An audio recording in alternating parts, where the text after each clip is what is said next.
আমাদের তো নগরবাসীকে নিয়ে এবং এই নগরকে নিয়ে অনেক পরিকল্পনাই আছে। তো সেই পরিকল্পনাগুলো তো রাতারাতি বাস্তবায়ন করা সম্ভব নয়। আমরা হয়তো স্বল্পমেয়াদী কিছু পরিকল্পনা নিব, মধ্যমেয়াদী কিছু নিব, দীর্ঘমেয়াদী কিছু নিব। তো আমরা ১ম এ যে কাজটি করতে চাই যে আমরা রংপুর শহরকে একটি পরিচ্ছন্ন নগরীতে পরিণত করতে চাই, একটি সবুজ নগরীতে পরিণত করতে চাই।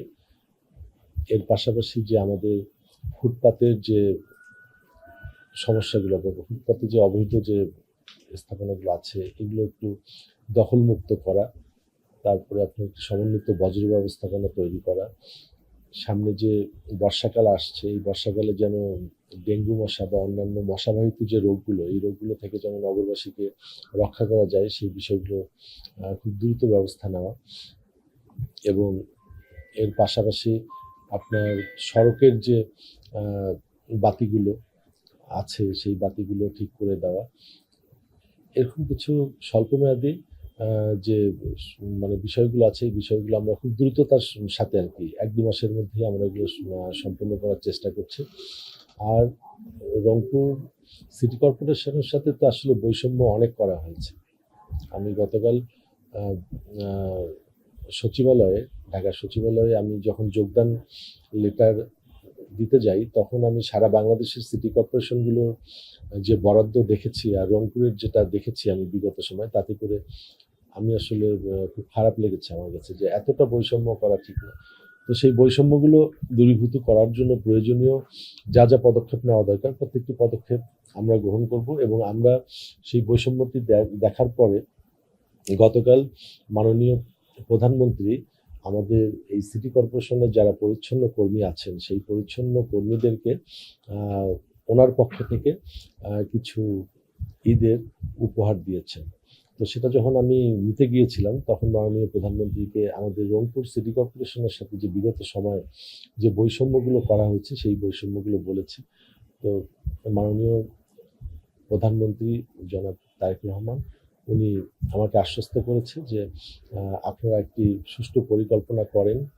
রংপুর সিটি কর্পোরেশনের বা নগরবাসীর কী প্রয়োজন আছে, সেই প্রয়োজনীয়তাগুলো চিহ্নিত করে আমাদেরকে জানালে আমরা প্রয়োজনীয় ব্যবস্থা গ্রহণ করব।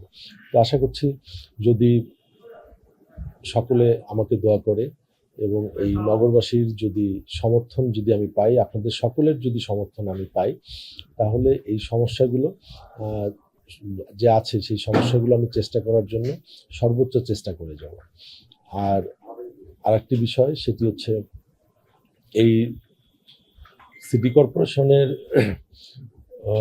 নগরবাসীর প্রতি আমার যেটা স্পষ্ট মেসেজ যে প্রত্যেকটি আমাদের এই নগরের নাগরিককে তাদের সুরক্ষা বা তাদের যে নাগরিক সেবাগুলো বা প্রাপ্যতাগুলো আছে, সেই প্রাপ্যতাগুলোর ব্যাপারে আমরা সজাগ থাকব এবং সেই ক্ষেত্রে আমি যেটা সবসময় সবাইকে যেটা বলি যে আমার সাথে যে থাকবে সেও যেমন আমার কাছে নিরাপদ থাকবে, ঠিক আমার সাথে যে থাকবে না তাকেও নিরাপদ রাখার দায়িত্ব কিন্তু আমার।